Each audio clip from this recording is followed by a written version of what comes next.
hoje nós vamos começar com a palestra da Maria Luísa, né, que vai falar sobre os trabalhos que ela tem realizado, né, com os levantamentos de primatas e explicar um pouco a metodologia, enfim, né, o que ela tem conseguido.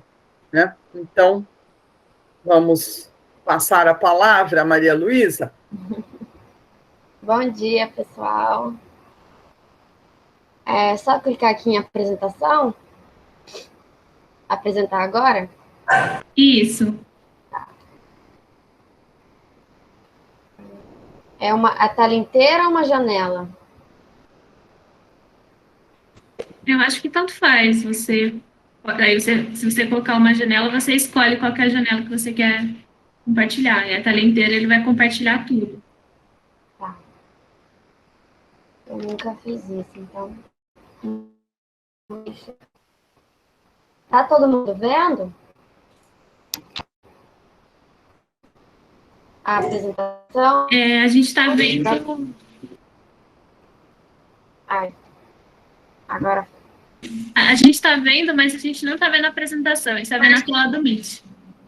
Se a sua apresentação estiver em forma de PowerPoint, eu acho que é melhor você apresentar a tela toda e aí você passa para ele. Não sei, a não ser que apareça aí o seu PowerPoint como opção.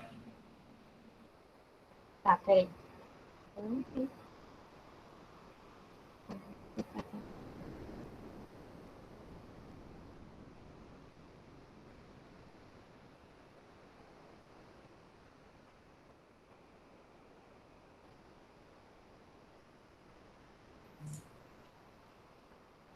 Oi? Tá vendo a apresentação? Isso, agora sim, agora tá certo. Só falta, ampliar. Tá. Cliquei aqui para apresentar, tá demorando. Aí. Isso, deu certo, a gente tá vendo. Tá vendo todo mundo certinho? Então tá. Então vamos lá. Bom dia, pessoal. Espero que todo mundo esteja bem, né? Mesmo nesse contexto de pandemia. Bom, meu nome é Maria Luísa, eu sou bióloga formada pela Unesp, aqui do campus de Ilha Solteira, a cidade onde eu nasci, né, e resido até hoje. E eu fui fazer mestrado com a professora Leonore, e o meu mestrado foi sobre o levantamento, né, da população de primatas na APA de Sousas e Joaquim Egídio. E aí, um dos métodos que eu usei para fazer esse levantamento foi o método de reprodução de som, né, que é mais conhecido como o playback.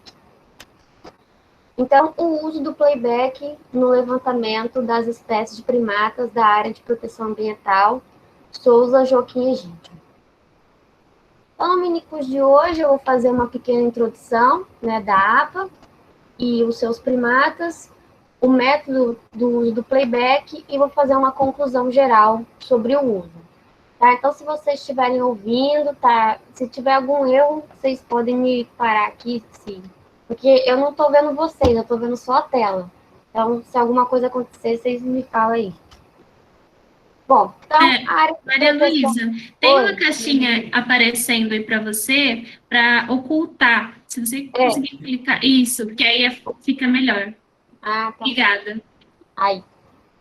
Bom, então, a área de proteção ambiental de Sousas e Joaquim Egídio, ela foi criada, né, com uma visão de ser uma unidade de conservação de uso sustentável, que é quando as pessoas podem usufruir, né, daquele meio ambiente que está ali, né, do patrimônio natural, porém tem que ser um usufruto em equilíbrio, né?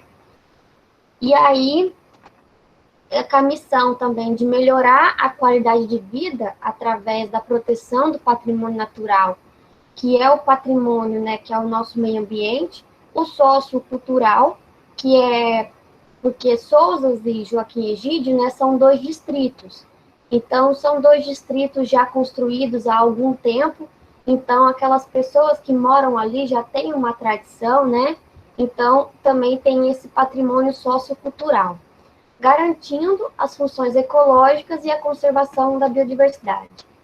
E o objetivo da Unidade de Conservação de Uso Sustentável é conservar os recursos hídricos, né, principalmente um recurso hídrico muito importante que tem na APA é o rio Atibaia, né, a conservação do patrimônio natural, que é o meio ambiente, né, a fauna e a flora, a conservação do patrimônio cultural, que é, né, essa tradição, né, das pessoas que já moram ali há algum tempo, e também ter o equilíbrio entre a prosperidade socioeconômica e a ocupação do solo, né? Porque antigamente as pessoas elas saíam do meio rural para ir para o meio urbano. E hoje em dia, né, com a poluição que está acontecendo em grandes centros, né? Também grandes centros muito cheios, né? Como por exemplo São Paulo. Então, as pessoas estão saindo do centro da cidade e voltando para o campo. Então, com isso, muitos condomínios estão sendo criados. E desde quando eu comecei a trabalhar com a professora na APA, a gente já viu aí nascer pelo menos uns 2 condomínios muito grandes. Então, quando você faz esse condomínio muito grande, você tem uma ocupação do solo que você poderia, por exemplo, usar para um projeto de reflorestamento, né? Então, tem que ter um equilíbrio entre essa prosperidade e ocupação do solo, que é o controle das pressões, né? E uma gestão compartilhada entre as pessoas que moram, né, ali e também os órgãos, né, ambientais que controlam toda essa ocupação do solo. Então, a APA é pertencente ao município de Campinas, né, fazendo fronteira com Jaguariúna, Pedreira, que é a cidade da Isabela, Morungaba, Itatiba e a cidade de Valinhos. Então, aqui, né, mostrando aqui uma foto do Google Earth, Campinas, Valinho, Itatiba, Morungaba, Pedreira, Jaguariúna. Aqui é a APA e esses aqui foram os 18 fragmentos que nós utilizamos, né? E o rio Atibaia, ele passa bem aqui, né? Cortando aqui os 2 fragmentos que nós utilizamos para fazer o levantamento. Bom, então, com isso, vou falar sobre os primatas da área de proteção ambiental, né? Um dos primatas que nós encontramos é o Calitrix penicillata, ou saguitrufo preto. Temos o Calitrix jacus, que é o saguitrufo branco, o Calicebus nigrifrons, que é o sauá, o Sapajos nigritus, que é o macaco prego, e o Aloatus guaribaclâmitas, que é o bugio ruivo. Bom, então, os Calitrix, eles têm um tamanho mediano, a avaliação de conservação deles é menos preocupante, a ameaça para a espécie, né, é o comércio ilegal e a fragmentação do habitat, tem uma alimentação onívora, a reprodução deles é a cada ano, né, com 2 filhotes, né, cada fêmea, a fêmea alfa, ela tem 2 filhotes por um ano, e o grupo pode variar de 4 a 15 indivíduos.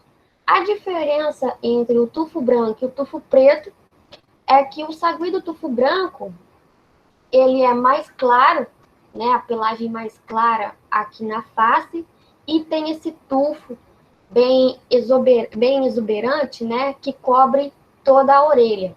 Já o sagui do tufo preto, esse aqui, ele já tem um tufo menor que não cobre toda a orelha e ele é mais preto nessa região da cabeça. O sagui tufo preto, ele é endêmico aqui dessa área, que é basicamente uma transição, né, de Cerrado e Mata Atlântica, que pega aqui um pedaço do estado de São Paulo, um pedaço de Minas, Goiás, né, um pedacinho aqui, Tocantins, Bahia. Já o sagui do tufo branco, ele é endêmico do Nordeste do nosso país. E aí ele foi introduzido aqui na nossa região através da caça, né, da caça ilegal, para o comércio de animais pets. Então, quando, por exemplo, a polícia ambiental, ela vai fazer uma batida na casa da pessoa, né, num criadouro ilegal, essas pessoas soltam esses animais para não ter o flagrante, né, para não ter uma multa maior. Então, foi desse jeito, né, que as pessoas introduziram, infelizmente, esse animal aqui na nossa região. E também porque quando as pessoas querem, né, ter um animal como pet, elas veem ele como bonitinho, e aí quando eles começam a dar trabalho, né, elas simplesmente soltam o animal, falam, ele vai ficar tudo bem com ele, e aí solta o animal. O Calitrix jacus, ele conseguiu muito bem, né, se estabilizar aqui na nossa região, né, nas regiões que ele é exótico. Mas o grande problema é que essas duas espécies, elas estão se hibridizando. E quando você hibridiza uma espécie, vai chegar um momento que você não vai ter mais essa espécie pura na natureza. Então, isso também pode colocar em risco, né, a sobrevida dessa espécie, colocar ela em risco de extinção. Então, aqui, ó, é o macho, né, que carrega os filhotes, então a cada ano tem 2 filhotes na sua gestação. Aqui mais uma foto, achei tão linda essa foto. E aí, bom, um outro grande problema que está surgindo agora é as zoonoses, né? E essa zoonose aqui, principalmente, é o herpes vírus, né? Que as pessoas, elas dão comida aos macacos, né? Porque acha que tá passando fome, né? E também porque acha que é bonitinho, aí tira foto, ai que fofinho, né? Porque eles fazem uma gracinha, tal, e aí as pessoas dão comida, né? Porque diferente de centros de tratamento, né, de animais, que por exemplo, zoológicos, setas, ou centro de conservação, quando você vai dar uma comida ao animal, você esteriliza todo esse alimento, né? O alimento chega, ele já passa por um tratamento de esterilização. Quando você vai dar esse alimento, você esteriliza a mão, você esteriliza a luva, e aí você coloca máscara, né? E aí você tem esse contato com o animal. Mas aqui, ó, como nós podemos ver, a mão dessa pessoa não está esterilizada, essa banana também não está esterilizada, e aí esse animal está comendo direto com essa contaminação, porque nós temos o vírus da herpes normalmente, né? O vírus da herpes vive na nossa saliva da boca. Então, tem gente, por exemplo, que ela morde o alimento e dá da boca para o animal. Então, esse animal aqui, possivelmente, ele vai se infectar com o vírus da herpes e aí ele vai passar para esses outros 3 indivíduos, que também vai passar para um grupo que possivelmente é maior que esses 4 indivíduos aqui da foto. E aí, infelizmente, né, o vírus da herpes, ele é letal para os macacos, né? Então, principalmente, essa zoonose, ela tem crescido nos saguis, porque os saguis, eles são os macacos mais urbanos, né? Que estão mais presentes nos centros urbanos, então é mais fácil de encontrar eles. E aí as pessoas acham que eles estão passando fome, e aí elas dão esse alimento sem essa esterilização. Então, a Sociedade Brasileira de Primatologia, ela tem uma campanha, né, de não alimentar os animais. O Calicebus nigrifrons, que aqui na nossa região, né, no Sudeste, é conhecido como sauá, mas na região Norte, Nordeste, ele é conhecido como guigó. Né? Então, é o mesmo gênero, né, só que as espécies diferentes. Então, também é menos preocupante, né, a avaliação de conservação. A ameaça à espécie é a fragmentação, a alimentação deles é frutos, folhas e flores. Também é 1 ano, né? A cada 1 ano tem uma gestação, e nessa gestação apenas um filhote, e o tamanho do grupo é de 2 a 6 indivíduos. É de 2 indivíduos, né, o mínimo, porque o sauá, ele é um indivíduo monogâmico, então ele vive, né, com um parceiro ou uma parceira para o resto da vida, a não ser que essa parceira ou parceiro morra, aí ele, né, quem viveu, quem ficou vivo vai arrumar outra e vai viver com esse parceiro até o resto da vida. E eles também têm essa distribuição aqui geográfica, aqui também nessa transição de Cerrado e Mata Atlântica aqui no meio daqui do estado de São Paulo, né? Minas, pega o Rio de Janeiro. Então, aqui é uma foto do sauá. Uma característica do sauá, né, é esse rabo longo e reto, né? Essa foto aqui é da internet, essa foto aqui já é minha, né? É um indivíduo, né, que vive na Mata do Macuco. Nesse dia que a gente viu ele fez até gracinha aqui, ele ficou balangando essa perninha aí até desistir. Bom, então, os sapágios nígritos, o macaco prego, também a sua avaliação também de conservação é quase ameaçada, porque a principal ameaça, além do desmatamento, é a caça ilegal, né, para pet, porque o macaco prego, ele é um dos animais que é mais visto, né, mais comprado no mercado clandestino de animal exótico para pet. Tem uma alimentação onívora, é um filhote a cada 2 anos, o tamanho do grupo varia de 11 a 30 indivíduos, e eles também têm essa distribuição geográfica aqui de Mata Atlântica, Cerrado e Pampa, né, no sul. Os macacos prego, eles são conhecidos como os macacos inteligentes que usam ferramentas, né? Eles têm essa inteligência de usar ferramentas da natureza para poder conseguir alimento. Então, aqui nós temos um indivíduo mais velho, né, ensinando um indivíduo mais novo a como quebrar um caracol usando uma pedra. Né? Então, tem vídeo na internet, se você pesquisar macaco prego com uso de ferramentas, tem vários vídeos, tem um vídeo também que me chamou a atenção, que ele pega a pedra e ele vai tentando vários tamanhos de pedra até ele conseguir quebrar uma castanha. Então, eles são muito inteligentes nessa questão de conseguir alimento, né?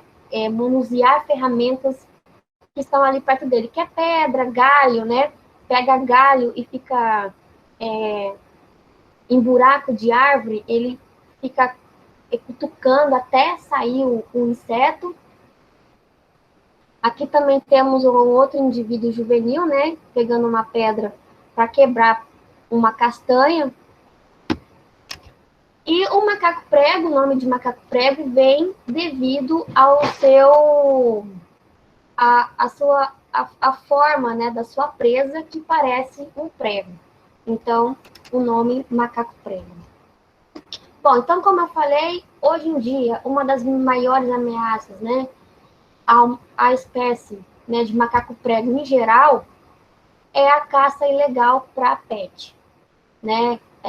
Como, por exemplo, nós temos o latino, né, que tem agora um outro macaco prego, as pessoas veem, né, que é bonitinho, criar, é fofinho e tal, e aí muitas dessas pessoas, né, que podem, né, que têm dinheiro, elas compram esses animais. Infelizmente, esses animais, a maioria deles, né, vêm de comércio ilegal. Então, os filhotes, eles são arrancados da sua mãe, né? Muitas vezes as mães, né, são mortas para que possam ter esses animais, e aí eles são transportados de maneiras, assim, né, desumanas. Tem animal que já foi encontrado em porta-luva, mala, caixote, né? Então, setas sempre zoológicos, né, sempre estão recebendo macaco prego que chegou de caça ilegal. E aí, como nós podemos ver aqui também, muitos ribeirinhos, né, que moram perto dessas florestas, também acabam pegando esses animais, infelizmente, né, e cria esses animais. Porém, eles criam também de uma forma muito desumana, né? Então, esse animal aqui, eu vi na matéria, ele veio de uma pessoa, né, em doação, só que ele já estava muito prostrado, já estava 15 anos preso numa corrente, e ele simplesmente sucumbiu, né? Ele não morreu, né? mas eu falo assim, que sucumbiu porque o animal ele percebe que ele não vai sair dali, então ele fica prostrado. Então, nós temos aqui, né, outro macaco prego acorrentado, né, possivelmente acorrentado pelo pescoço. E aí, aqui também, outro macaco prego também, com pessoas ribeirinhas, né, que moram em floresta e têm acesso a esse animal, aí encontram esse animal no chão, ou realmente retiram da mãe e aí criam, mas infelizmente eles criam nessas situações precárias. Então, nós temos também outra campanha, né, da Sociedade Brasileira de Primatologia, que macaco não é pet. Porque, eu não sei se vocês sabem, mas atualmente, no Senado, está transitando uma nova lei, né, que permite que o macaco prego seja adicionado a uma lista de animais que já são vendidos como pet, né? Por exemplo, cacatua, periquito, papagaio. Então, esses animais já é permitido a venda como pet. E no Senado agora, né, eles estão querendo adicionar mais alguns animais. E, infelizmente, o macaco prego é um desses animais que eles querem adicionar à lista, né? Mas nós temos a doutora Naile, né, que trabalha com esse tipo com esse tipo de situação, aonde ela vai, né, em locais ribeirinhos e ela conversa com as pessoas, né, para saber se elas não querem doar os animais, porque você cria esse animal, no começo que ele é filhote, é bonitinho, é fofinho, só que os animais crescem. E aí, quando eles crescem, eles têm a sua necessidade. Né? Então, por exemplo, igual o macho, ele fica agressivo, né? Porque ele está em período de maturação sexual, ele está em período de se impor como macho, então ele tem um período agressivo. E aí é quando as pessoas soltam esses animais ou realmente pegam esses animais e doam, né, para um centro de setas ou mantém, infelizmente, o animal acorrentado, né? E aí, se vocês quiserem assistir, eu vou deixar depois uma palestra, eu esqueci de falar, mas do professor Simonini, que trabalha com herpes vírus, e da professora Naile também falando sobre essa maneira de criação dos macaco prego. Bom, então aqui essas 3 fotos é minha, né, que é dos macaco prego que nós temos na Ribeirão Lucinha. Então, era um macaco prego que estava no Gerivá, estava se deliciando com os gerivás, então deu para fazer esses cliques aí. E o último primata que nós encontramos na APA é o Aloata guaribaclâmicas, né, o bugio ruivo. A situação de avaliação, né, é uma situação vulnerável. A principal ameaça à espécie é a fragmentação e a febre amarela, né, outra zoonose que nós temos aí, infelizmente, que coloca o bugio numa situação vulnerável de conservação. A alimentação dele é à base de frutos e folhas e flores, né? Também tem um filhote a cada gestação de 2 anos. A gestação, né, nos animais, ela varia muito do tamanho corpóreo. Então, quanto maior o animal, maior é o cuidado que essa mãe tem que ter com esse filhote. Então, maior é o período, né, de repouso entre a gestação. O tamanho do grupo varia de 3 a 10 indivíduos, e essa espécie, ela é endêmica aqui dessa região de Mata Atlântica, né, também pega um pouquinho do Cerrado aqui, e os Pampas, né, inclusive aqui, né, em Santa Catarina, nós temos o projeto Bugio, que é comandado pela nossa querida Zelinda Irano, que ela faz a conservação in situ dessa espécie. Bom, então a febre amarela, infelizmente, né, é uma zoonose que ela acaba colocando o bugio numa situação de vulnerabilidade, e a febre amarela é causada pelo vírus, né, da família Flaviviridae, e ela tem 2 ciclos, né? Tem o ciclo silvestre e agora com as pessoas indo a esse desmatamento, infelizmente a gente tem um ciclo urbano. O ciclo silvestre, ele é endêmico, né? Ele é endêmico aonde o transmissor, né, da febre amarela é o Haemococcus, mosquito Haemococcus ou o mosquito Sabetes. E no ciclo urbano, o Aedes aegypti aí ficou com o cargo de transmissor, né? Mais um pro bichinho. Então, como que funciona o ciclo urbano? O ciclo urbano, ele funciona como a gente, né, vai até o meio ambiente, né, vai fazer uma trilha, né, vai fazer um campo, por exemplo, então nós podemos nos infectar. E aí, quando nós chegamos na nossa casa, o Aedes aegypti, ele pode nos picar e aí transmitir a febre amarela. Então, por isso que é muito importante a gente se vacinar, né, porque a febre amarela, ela mata tanto o macaco quanto a gente também. Bom, então, a febre amarela, ela afeta, bom, no estado do Rio de Janeiro, o mico-leão-dourado, ele também é uma das espécies também que mais morre, né? E hoje em dia está sendo feito um teste, né, de vacina com os micos-leões-dourados. Os resultados são bons, né? Porém, ainda tem muito o que ser estudado.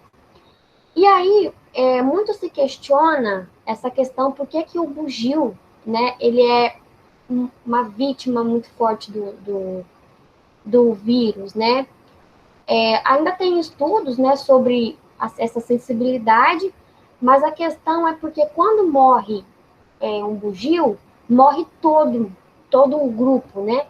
Então, os bugios, eles são animais muito sociáveis. Então, quando eles ficam em repouso por causa da sua alimentação, né, porque é uma alimentação à base de folhas e frutos, né? Então, tem muita fibra, as folhas e os frutos. Então, eles ficam em repouso por causa dessa digestão, né? Que a digestão, ela fica pesada, né? É igual quando a gente come muito e aí depois dá aquele sono, né? Depois do almoço. Então, eles ficam juntos, eles são animais sociáveis. Então, quando eles estão em repouso, eles ficam juntos. Então, como por exemplo aqui nessa foto, né, nós temos pelo menos uns 5 indivíduos aqui. Então, é muito fácil de um mosquito picar, né, não um só, mas uns 2 ou 3 que tiver infectado, eles conseguem, infelizmente, picar um grupo inteiro. E aí, por isso que o grupo inteiro morre, né? Não que os outros indivíduos de primatas não morram, mas, por exemplo, se um grupo de macaco prego é muito espaço, né, entre os indivíduos.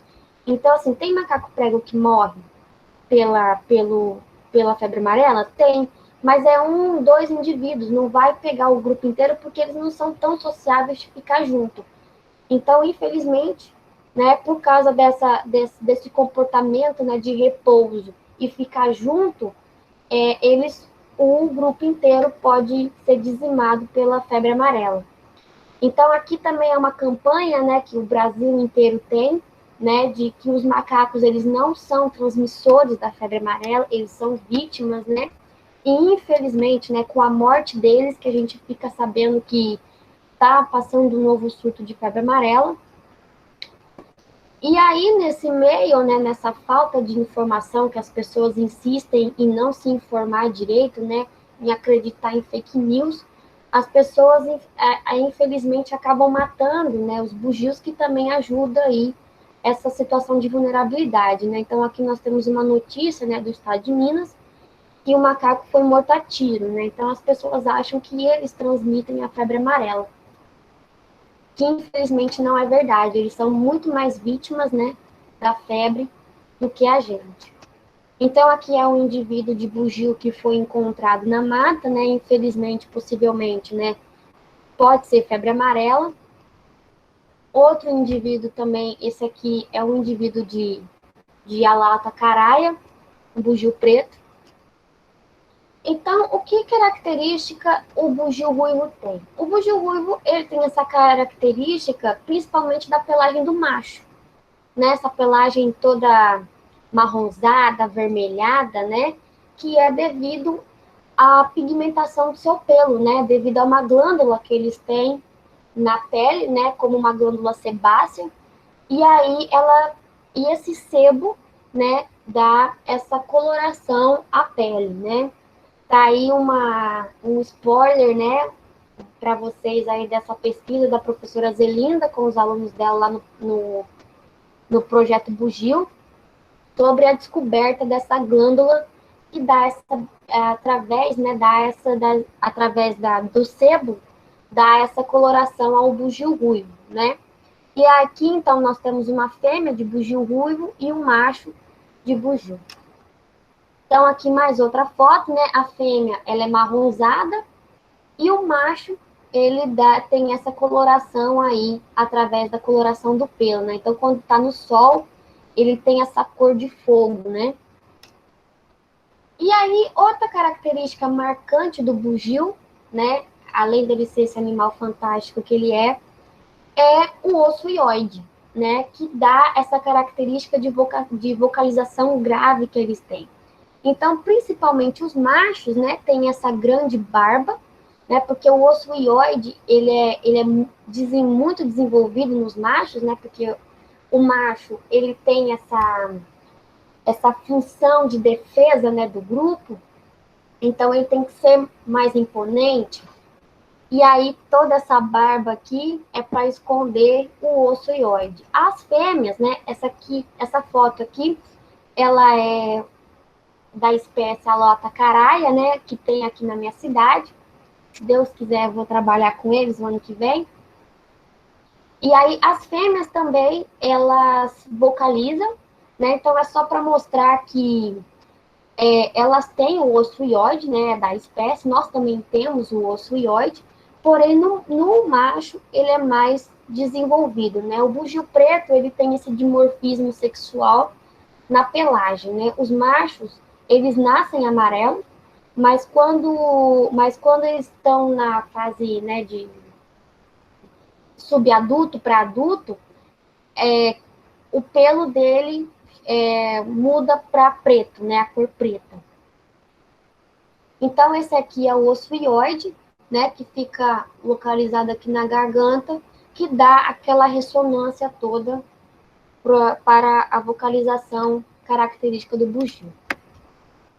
Bom, então aqui nós temos um bugio que a nossa menina, né, lá da Mata do Macuco, né, infelizmente na Mata do Macuco só foi encontrado um único bugio, né, que é essa fêmea aqui, e aí ela estava aqui comendo as folhinhas novas, tranquila. E no fragmento da Ribeirão Oncinha, nós temos um único grupo com 5 indivíduos. Então, aqui nós temos 3 indivíduos, né, 2 fêmeas adultas com um filhote, e aqui nós temos um macho adulto com um indivíduo subadulto. Bom, então, falamos sobre a APA e sobre os primatas, agora vamos falar sobre a construção do projeto. Né? Então, o tema do projeto é o levantamento das espécies de primatas e o local é a APA, né? Área de Proteção Ambiental de Souza e Joaquim Egídio. O porquê da escolha da APA foi porque a APA ela foi criada com esse intuito de proteger a biodiversidade, né? E já que ela tem esse intuito, então o conhecimento sobre as espécies, né, que vivem nesse local é muito importante, porque a partir desses trabalhos, né, que você dá base para outros trabalhos de conservação. Então, esses são os 18 fragmentos, né, que eu utilizei. Aqui, onde 17 deles estão em propriedades particulares, né? Então, nós temos aqui o Aras, Nova Pousada, a Fazenda Aras, né, Fazenda Atibaia, Fazenda São Vicente, Fazenda Espírito Santo, aonde aqui nós temos o rio Atibaia, né, que corta aqui a fazenda, e esses dois fragmentos, que é a Macuco e o fragmento Leão, eles são divididos por duas fazendas. Aqui é Espírito Santo e aqui é a Fazenda Leão. Aqui é a pista de caminhada Souza Joaquim Egídio, né? É um local público, onde nós não precisamos de autorização para entrar. Aqui nós temos a Fazenda Malabar, né, com 5 fragmentos, e aqui nós temos a Fazenda Guariroba, né, que é esse fragmento grande aqui. Bom, então, material e método que foi utilizado. Os métodos que nós utilizamos foram 2, né, o método de transecto linear e o método de reprodução de som, que é o playback. Para fazer o método de transecto linear, a Isabela já falou ontem, né, que a gente segue trilhas no fragmento, né? Podem ser trilhas previamente feitas ou trilhas que você mesmo vai fazer, né? Por exemplo, eu e a professora, a gente achava um cantinho bom para entrar no fragmento, e aí a gente falava assim, vamos seguir hoje... vamos seguir hoje sentido sul. Então, ia sentido sul, vamos seguir sentido norte, leste, oeste. Então, a gente distribuía as trilhas. As trilhas que nós tínhamos, né, previamente determinadas nos fragmentos, era trilheiro de boi. Então, quando tinha trilheiro de boi, a gente seguia esses trilheiros, então o dia, né, era mais rentável. Então, para seguir, né, o método de transecto linear, a gente segue 3 diretrizes, né? A distribuição geográfica das espécies que você tem interesse, ela já tem que ser previamente conhecida, né? Você já tem que saber aonde que está o animal que você quer estudar, porque não adianta eu ir para Campinas e tentar achar, por exemplo, o Calicebus coimbrae. Não dá, né? Então, você já tem que ter uma prévia de conhecimento prévio.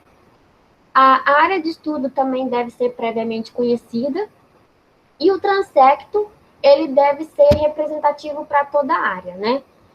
Não importa se já tem trilha previamente feita ou não, mas tem que ser uma amostragem que representa toda a área.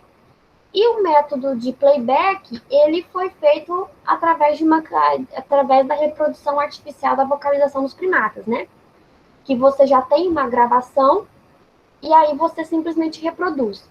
Então, nós utilizamos essa caixinha aqui, foi essa mesmo que nós utilizamos, da marca Ultimate Ears, né? Essa daqui é a Megaboom 2, né?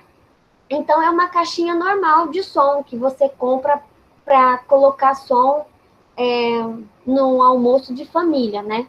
Então, foi utilizado normal. E também nós utilizamos o GPS para marcar os pontos. Então, aqui é mais para falar sobre como que a gente ia para campo, né? Usando o binóculo, a tesoura de poda, a caixinha de som, né? O caderno para anotar o dia, a hora que a gente chega, a hora de saída, os pontos, né? Os horários do playback. E também as fitas que a gente marcava a nossa trilha. Bom, então como foi feito os playbacks? O método, né, em geral. Bom, então a gente chegava mais ou menos umas 7 horas no fragmento, e aí a gente chegava no fragmento, por exemplo, eu vou falar da Ribeirão Oncinha. A Ribeirão Oncinha, ela tem uma trilha previamente feita, né, pelo pessoal da fazenda. Então, ali na ponta da trilha, era o nosso ponto 248. Então, a gente chegava, por exemplo, 7h15 no ponto 248. A gente marcava no caderno, né? O ponto já estava previamente marcado, então não precisava marcar mais outro ponto. Então, a gente chegava ali e fazia um conjunto de playback. O nosso conjunto de playback era Tagui, Sauá, Macaco Prego e Bugio, né? E aí, o intervalo entre esse playback era de 10 minutos. Então, esses 10 minutos era o intervalo que a gente esperava para o primata poder responder. Respondendo fora desses 10 minutos, a gente já considerava que era vocalização espontânea. Então, a gente fazia esse conjunto de playback, esperava, né, os 40 minutos totais, e aí ia para o próximo ponto. E entre o ponto de início e o próximo ponto, nós temos 100 metros. Por quê? Por que nós temos 100 metros? Porque a gente considera que a nossa caixa de som, ela alcança 50 metros. Então, do ponto original de emissão, né, que eu estou ali fazendo playback, dali até o primata escutar, então a gente considera que tem 50 metros, né? Então, você tem aqui, né, 50 metros aqui, você anda 100, então você consegue cobrir esses 50, porque você cobre 50 aqui, e quando você estiver no próximo ponto, você cobre esses outros 50 que ficou faltante. Então, você consegue cobrir aí uma faixa de 100 metros com o playback. Então, por exemplo, né, como eu já estava usando de exemplo, a gente fez esse conjunto de playback no ponto 248. Então, a gente esperou os 40 minutos, tendo ou não resposta, né, avistamento do primata, a gente ia para o próximo ponto. Então, andava 100 metros, chegando, marcava no GPS, né, o ponto 249, por exemplo, e aí fazia novamente o conjunto de playback. E assim se estendia para o resto do dia, né? Então, vamos, né, falar, então, o que é o método do playback? E por que usar o método, né, no levantamento das populações de primatas? Bom, o playback, ele nada mais é do que um processo de sonorização que utiliza uma gravação prévia, né? Então, é como você pegar a sua caixinha de som e colocar uma música para tocar. Só que a música que eu coloco para tocar é a vocalização dos primatas, né? E o que usar? Bom, a vocalização nos primatas é uma importante forma de comunicação entre eles, né? Porque como esses animais, eles são arborícolas e eles vivem, né, na copa das árvores, a folhagem das árvores é muito densa, então prejudica a comunicação visual entre eles, né? Então a vocalização é utilizada, né, porque você consegue ouvir a vocalização. E aí, através disso, eles conseguem saber aonde que está e qual espécie que é, né, aonde que está o indivíduo, e se é uma espécie maior ou uma espécie menor. Então, a vocalização, né, é usada para defesa de território, agrupamento do grupo e situação de risco, né? Defesa de território para... E aí, quando os primatas, você toca o playback, os primatas vêm, eles consideram aquela vocalização uma defesa de território, né?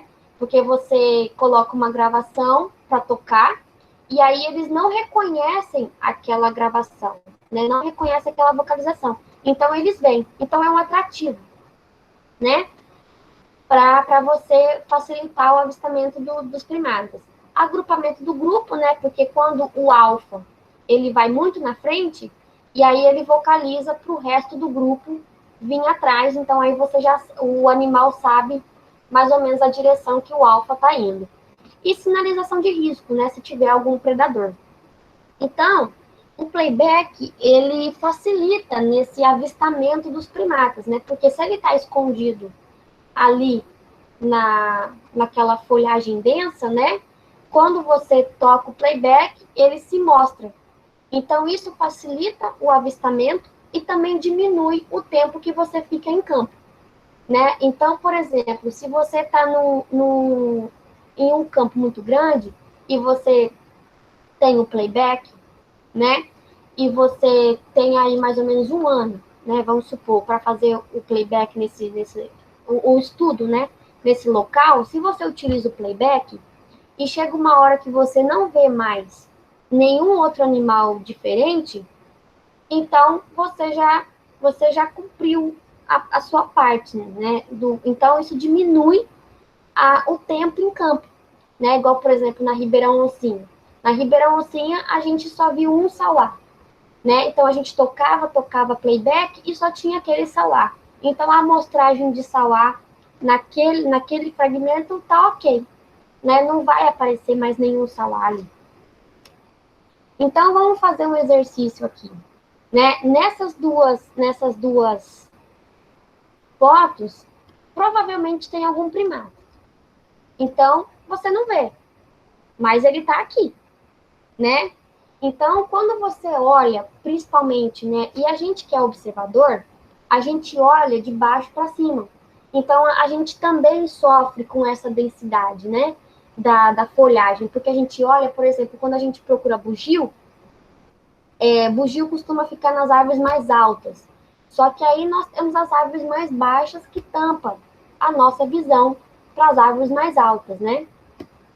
Então, assim, aqui não tem nenhum animal, mas é só para vocês terem uma ideia, né, de que podia ter um primata ali, mas a gente não tá vendo. Mas aqui nessa foto tem um primata. Nessa foto, depois que eu vi, ela tem um primata. Nós temos ele aqui, ó. É um saguié-tufo branco, né? É um indivíduo que está no fragmento Ribeirão Oncinha, aqui a gente estava na borda. Então, mesmo ele aqui, ó, né? A gente já não está enxergando. Ele estava bem aqui na minha cara. Então, por isso que o playback, ele é importante, né? Porque ele faz com que o animal se mostre para você. E assim facilita a visualização. E aí, as espécies que a gente encontra na APA, né, nos fragmentos,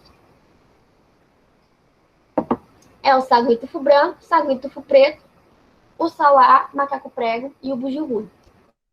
Bom, então, as considerações finais.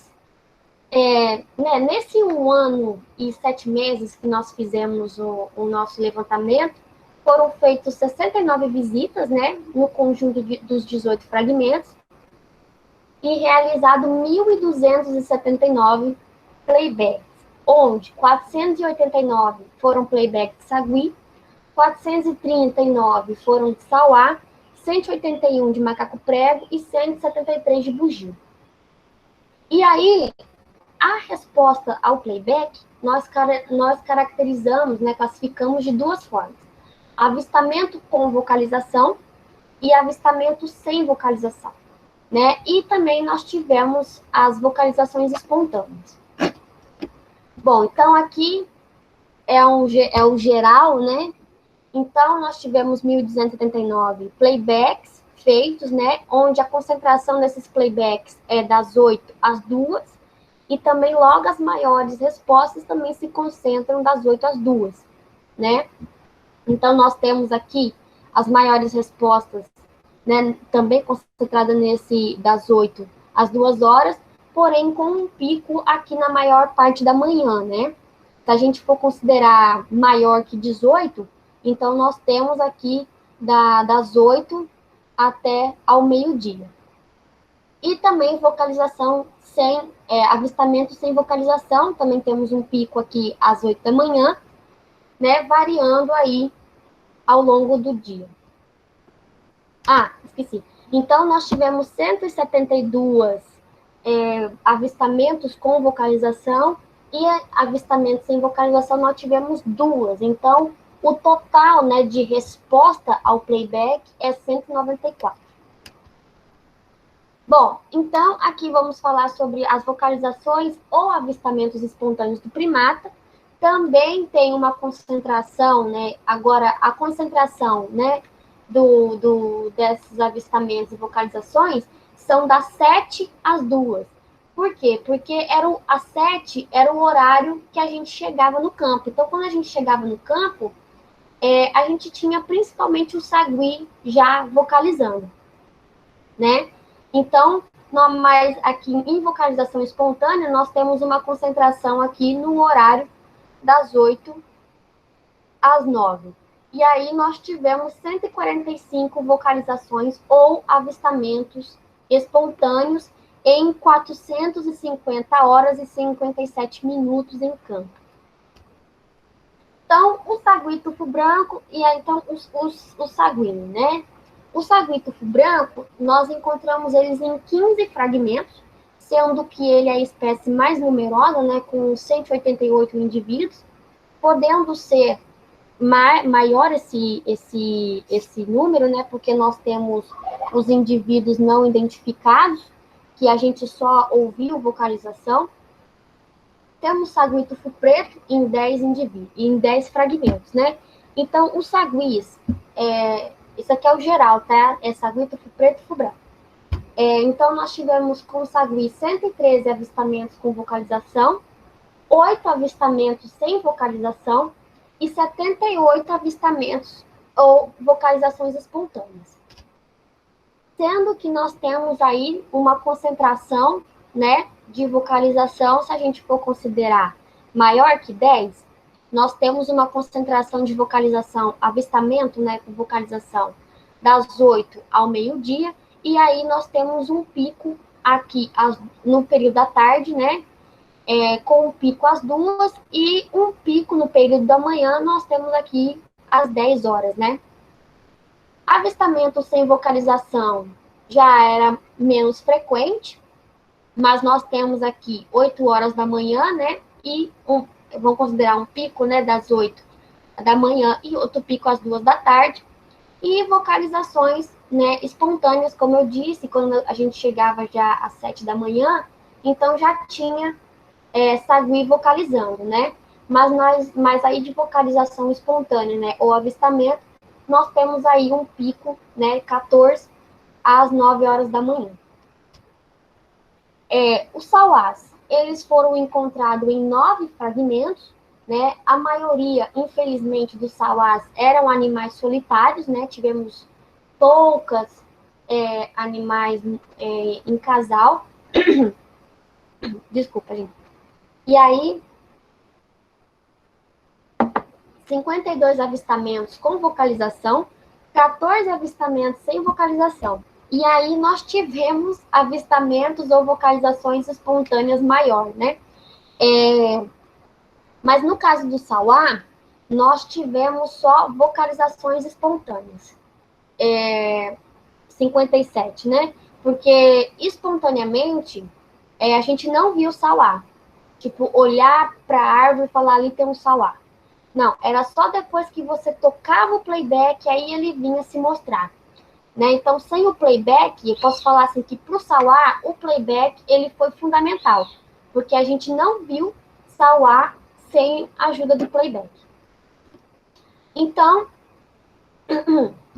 no sauá, né, avistamento com vocalização, nós temos um pico às 8 da manhã, né, se a gente for considerar maior que 10, nós temos um pico aqui às 8 horas da manhã.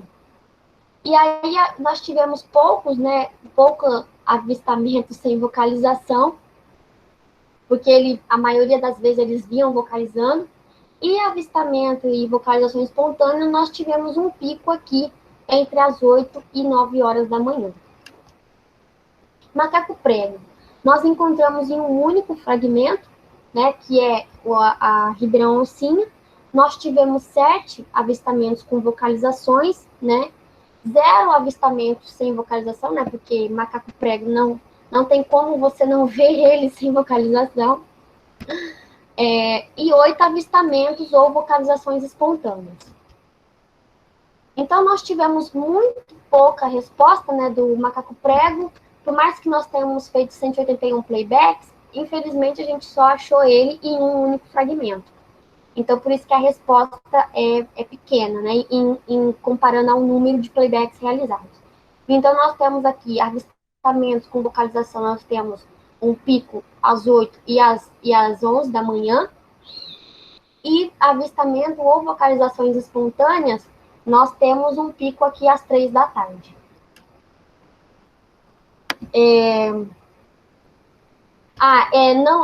Eu não coloquei sem vocalização, né? Porque sem vocalização foi 0. Bom, então os bugios. Os bugios, infelizmente, nós encontramos em 2 fragmentos, né? Dando um total de 6 indivíduos, sendo a espécie menos numerosa. foi feito 173 playbacks, só que o bugio não respondeu a nenhum playback, né? Por incrível que pareça, na ironia do destino, a gente só viu os bugios por avistamento espontâneo, né? O primeiro avistamento que foi, né, os dois únicos avistamentos que nós tivemos com bugio. O primeiro foi no dia 26/10/2018, né, na Mata do Macuco, onde a gente viu aquele único indivíduo que ela estava na árvore, né, toda bonitona lá deitada comendo. E o segundo avistamento foi no dia 1/5/2019, né, na Ribeirão Oncinha, onde tem um grupo de 5 indivíduos que eles estavam lá. O macho estava em repouso, né, e a fêmea e o filhote estavam comendo.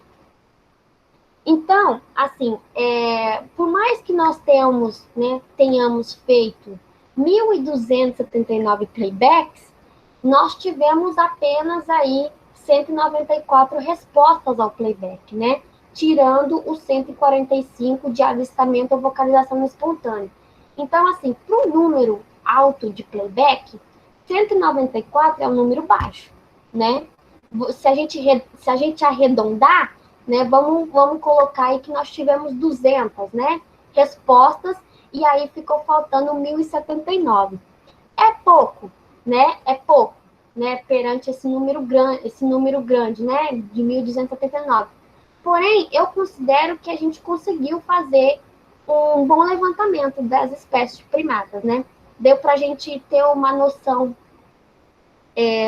da quantidade, né, do tamanho da população que vive nesses 18 fragmentos. E aí o playback, né, ele se demonstrou muito eficiente, né, facilitou muito o nosso trabalho, né, apesar, né, dos baixos números da resposta, né, 194 para 1.200.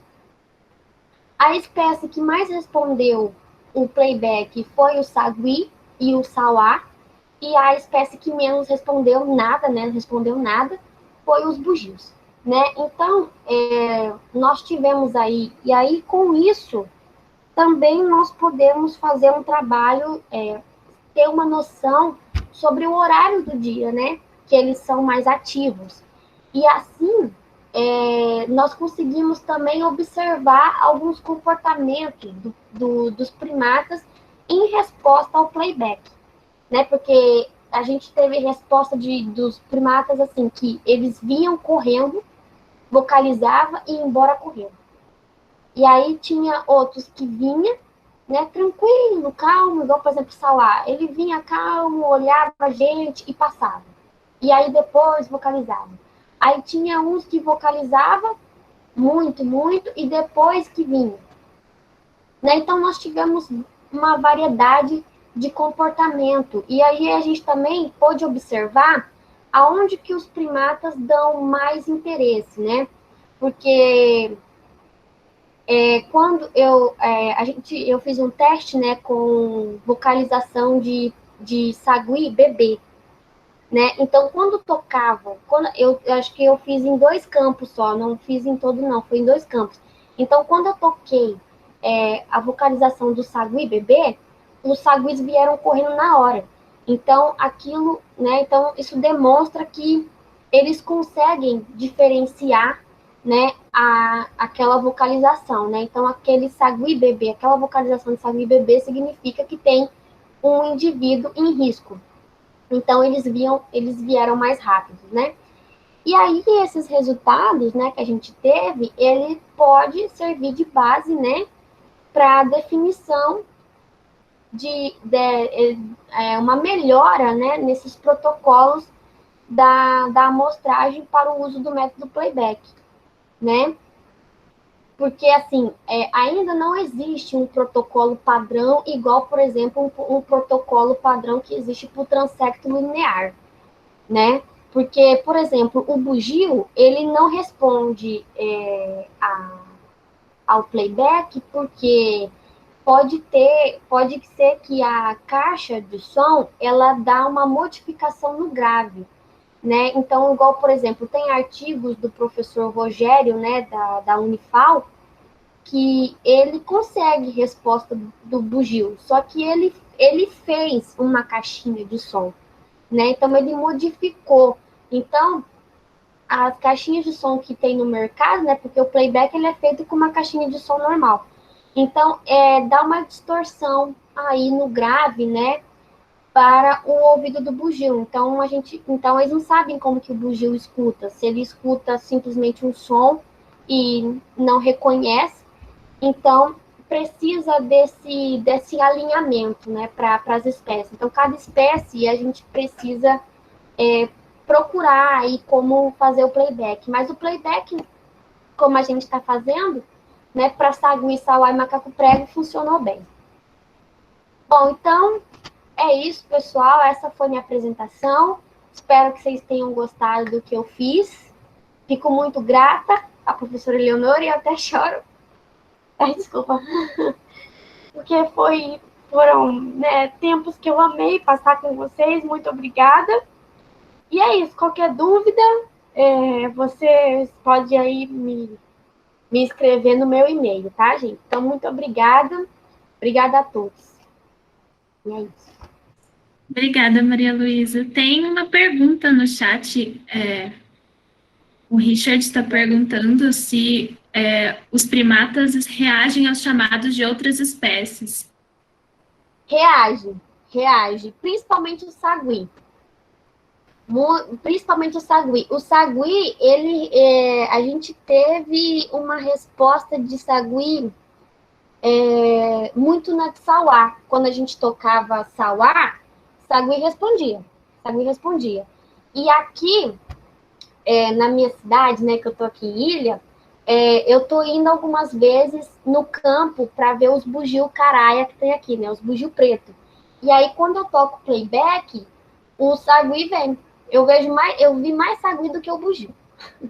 Eles respondem sim. O sagui responde. Principalmente o sagui, eles respondem playback de outras espécies. É isso.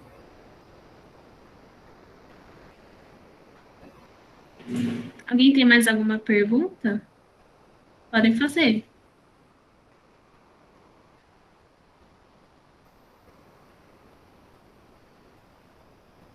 Qualquer coisa, vocês podem me responder, me mandar e-mail que eu respondo, viu, gente? Inclusive, teve uma moça ontem, né, que pediu alguns artigos para a Raíssa. Pode deixar aí, moça. Anota meu e-mail que eu mando para você.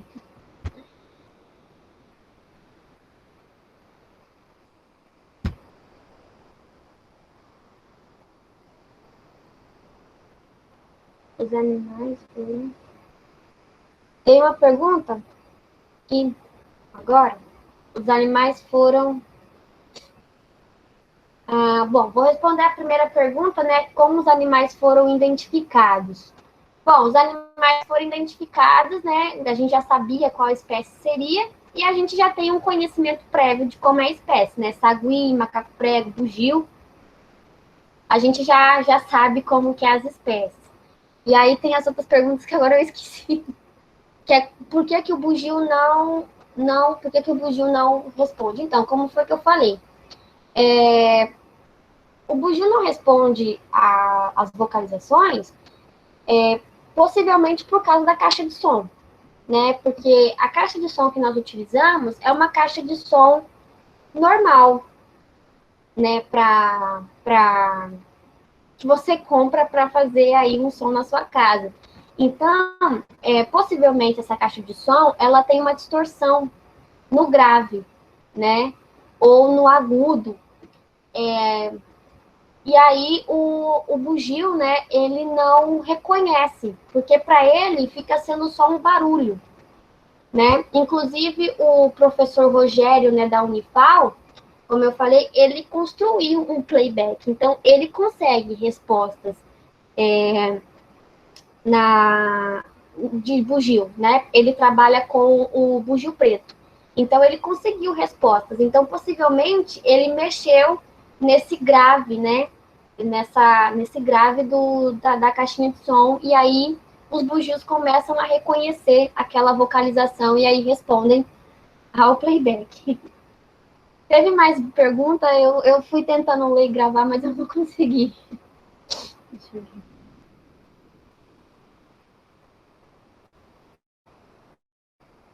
Comportamento observado que foi super inesperado? Comportamento observado, super inesperado.